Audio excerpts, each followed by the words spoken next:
Gravando. Aqui uma divisão de tela. Beleza, então vamos lá. F5. Então, para o terceiro ano, nós temos algumas atividades do primeiro período já específicas. Temos essa aqui, que foi a nossa primeira atividade, né? E aí ficou para alguns alunos, todos os alunos me entregaram, mas alguns entregaram até agora. Vou ficar aguardando ainda alguns aí, porque eu vou fechar o primeiro período. Já vamos iniciar o segundo. Então, tem esse texto aqui, né, sobre corrente elétrica também, que foi colocado lá para o pessoal anotar, né, saber o que é para fazer. Também de resistores elétricos, resistência, primeira lei, segunda lei. E aí eu fiz um quadro demonstrativo daquilo que está naquele resumo lá daquele livro, né, falando da resistência elétrica, e fala aí já da primeira lei, que na realidade só existe uma lei, mas a gente chama de primeira lei e o caso especial, que na realidade chama de primeira e segunda lei. Né, que aqui fala que a DDP é proporcional à corrente. Essa proporcionalidade é exatamente do condutor, é a resistência do condutor. E aí nós falamos que um condutor ele interfere com algumas características físicas dele, né, o comprimento e o diâmetro do condutor, né? E aí a resistência é proporcional ao comprimento e inversamente proporcional ao diâmetro, a área do diâmetro aí do condutor. Isso aqui eu chamo de Rho, é uma letra grega chamada de Rho, né? Aí a fórmula fica resistência igual a Rho-LA, né? Que ó, alguns aí chamam de resistência Rho-LA. E aí tem aqui os elementos, o que é que significa cada um, né? Se o Rho for pequeno, é um bom condutor. Se o Rho for grande, é um bom isolante, né? Se a resistência for tão grande, aí ele perde a característica de condutor e se torna um isolante.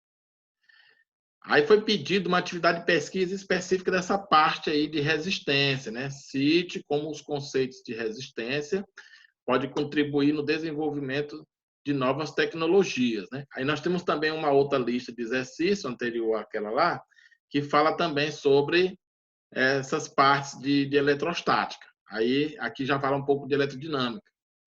Então, esses conceitos, né, de resistência para novas tecnologias. Toda nova tecnologia, somente o que envolve eletrônicos, no caso, por exemplo, do celular, o estudo sobre componentes de baixa resistência é extremamente viável por consequência exatamente de desenvolver tecnologias que não aqueçam, que não gastem energia, aí a durabilidade dos componentes, tudo isso vai interferir exatamente sobre a resistência. Na segunda é como podemos diminuir o consumo de energia de nossas casas trocando os fios. Claro, se você coloca um fio que vai diminuir a resistência elétrica no deslocamento da corrente, você vai ter exatamente aí o que a gente chama de consumo eficiente, né? Aí você não vai ter um grande gasto de energia. Então, trocar por fios mais grossos, fios de diâmetros adequados, de acordo com a carga de consumo da residência, a fiação tem uma adequação específica. Também não pode ser também tudo fio grosso, porque vai tornar a inviabilidade do preço, do custo, né, da instalação. Mas se fosse, seria ótimo, porque aí você não teria problema com resistência. Mas que diminui o consumo, diminui. Uma coisa aí de até quase 10% na diferença de se a fiação for adequada. E aí a gente vai já fazer um incremento sobre aquele assunto lá do tópico lá da nossa fase, que é a de corrente elétrica. Hoje vamos fazer corrente elétrica. Aí na outra semana vamos fazer resistência e assim sucessivamente. Porque eu vou fechar o primeiro período com o que eu já tenho, e aí nós vamos fazer essas aulas aqui, depois vamos fazer exercício especificamente sobre isso aqui, para fechar o segundo período também, ok? Então você tem aí corrente elétrica, né? Aí aqui você tem algumas características da corrente elétrica, a corrente iônica, né, em soluções aquosas, uma pessoa que tomou no choque, né? Aí ele mostra aqui dentro de um fio aqui, ó, o movimento ordenado, né, que é a definição de corrente elétrica para acender uma lâmpada, uma pessoa que sofreu uma descarga elétrica, você vê aqui o percurso da corrente elétrica, é por isso que as pessoas dizem que quando a corrente passa pelo coração mata, né? Porque esse percurso aqui é que é o perigo, né? Mas ele precisa estar numa diferença de potencial aí. Então, aqui a gente fala, né, dos dispositivos elétricos, como lâmpadas, liquidificadores, chuveiros, torneiras elétricas, TVs, rádio, aparelhos de DVD e forno de micro-ondas, geladeira e etc., funcionam ao serem percorridos por seus circuitos internos por correntes elétricas, ou seja, por elétrons em movimento. O objetivo dessa parte aqui nossa aqui é estudar juntamente as causas e os efeitos desse movimento nos elétrons. O equipamento só funciona se tiver movimento de carga, né? O equipamento vai funcionar. Sabe-se que no interior de um condutor metálico em equilíbrio eletrostático, o campo elétrico resultante é nulo e o potencial elétrico também é constante. Ou seja, tem um movimento desordenado de tal maneira que não vai influenciar num movimento único de carga que possa gerar um trabalho, por assim dizer, né? Disso resulta que os elétrons livres se apresentam em movimento desordenado no seu interior. Aí tem aqui o exemplo. Então, isso aqui quer dizer o quê? Que é como se você tivesse um fio desse aqui, e aí esse fio aqui não está sendo percorrido por nenhuma corrente, você pode pegar na ponta, não tem nada, porque aqui ele está basicamente zero, né? Mas, na verdade, existe elétrons aqui dentro, só que não tem influência nenhuma. Aí ele coloca o seguinte, quando você aplica uma DDP entre um terminal e outro, aí você vai ordenar esse movimento. Esses elétrons livres, eles vão começar a se direcionar em um único sentido. Aí você vai ter aí um movimento, né? Aí você vai ter aí um campo diferente de zero, né? E aí essa diferença de potencial também vai ser diferente de zero, né? Ela não vai ser mais como esse caso aqui. Então, ele vai aplicar e vai ter um movimento ordenado, que vai ser a definição de corrente elétrica, que é o que diz o quê? Corrente elétrica é o movimento ordenado de elétrons livres no interior de um condutor metálico. Então, o movimento de elétrons livres no interior de um condutor metálico, além de ser ordenado, é simultâneo, isto é, todos os elétrons se movimentam ao mesmo tempo. Um condutor elétrico não precisa ser necessariamente metálico, pode ser um outro tipo de sólido, pode ser um líquido, pode ser até gases também, né? Que é o caso das lâmpadas, né? As lâmpadas fluorescentes têm um gás lá. Materiais que não conduzem cargas elétricas, madeira, vidro, plástico, etc., são chamados de isolantes elétricos, né? Que a gente vê lá na parte da eletrostática. A intensidade de corrente é dada pela taxa de quantidade de carga que passa por unidade de tempo. Então, ou seja, pela equação aqui, ó, é carga pelo tempo. Quem é carga? Número de cargas multiplicado pela carga elementar. Então, você também tem essa parte aqui. Então, você tem aí a definição, né? Considerando-se um condutor metálico, né? Com certa diferença de potencial, define-se como intensidade média da corrente elétrica, que chama de M, o coeficiente, né? O quociente entre a quantidade de carga que passa por uma seção de reta do condutor em um respectivo intervalo de tempo gasto. Aí nós temos aí, ó. No Sistema Internacional de Medida, né, de unidades, né, no SI, a intensidade de corrente elétrica, né, que é chamada de ampere, ela é definida pelo quê? Ela é definida exatamente pela a quantidade de carga no intervalo de tempo, ou seja, um coulomb no intervalo de tempo de 1 segundo. Aí você tem aí 1 ampere. Essa é a ideia que nós temos aí de ampere, né? Observe que é dado aqui o símbolo da unidade aí, ó, pelo um A maiúsculo.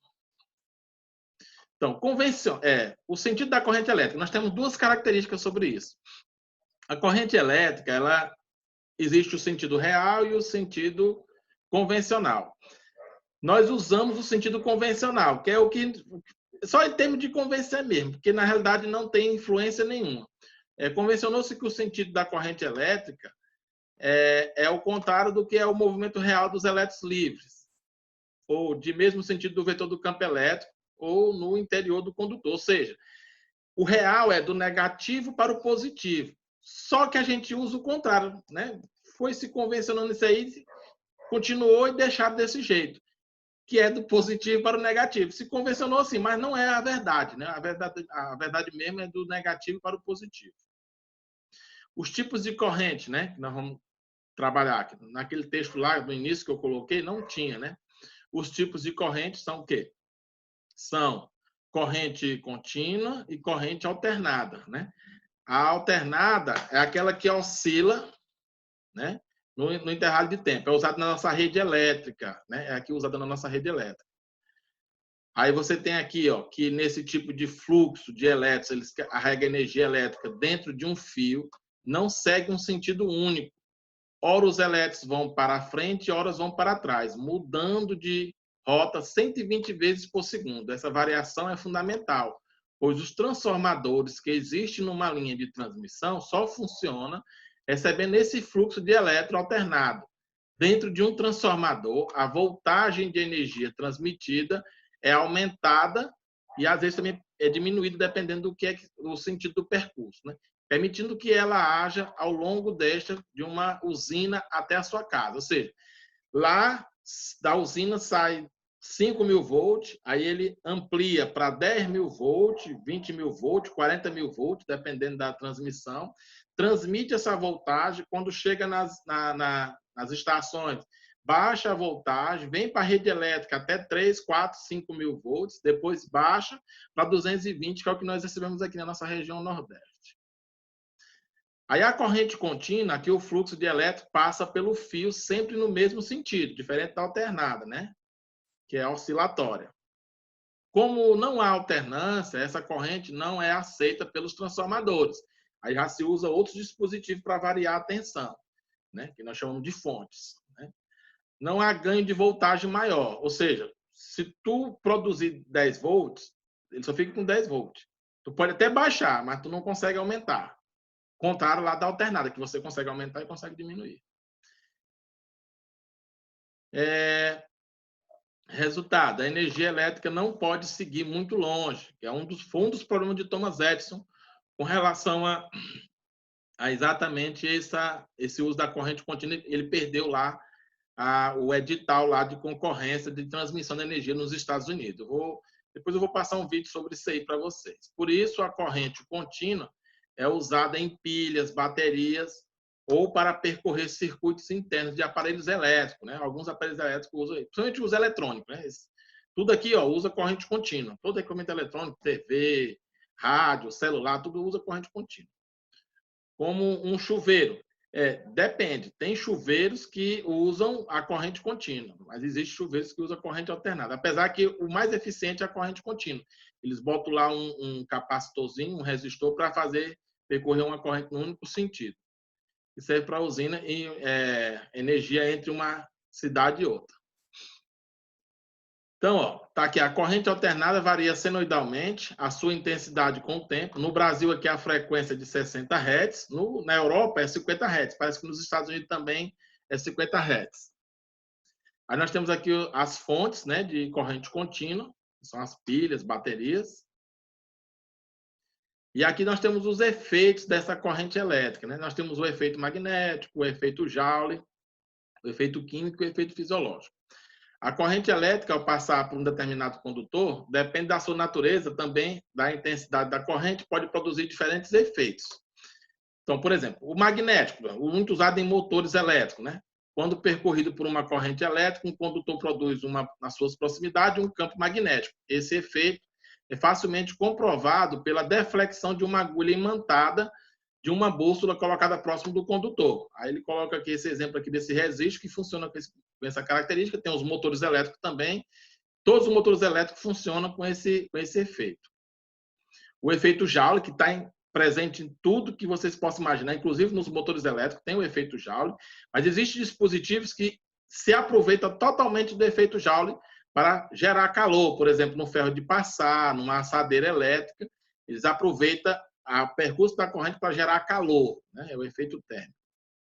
O efeito químico, quando uma corrente elétrica atravessa uma solução iônica e ocorre eletrólise, ocasionando um movimento de íons negativos e positivos, respectivamente para o anodo e cátodo.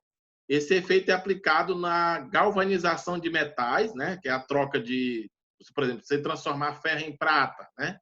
Cromatização, prateação, niquelação e etc. Quando a corrente elétrica atravessa um gás, né, sobre baixa pressão, ocorre emissão de luz, que é as lâmpadas fluorescentes. Esse efeito é aplicado nas lâmpadas fluorescentes e nas lâmpadas a vapor também de sódio, né?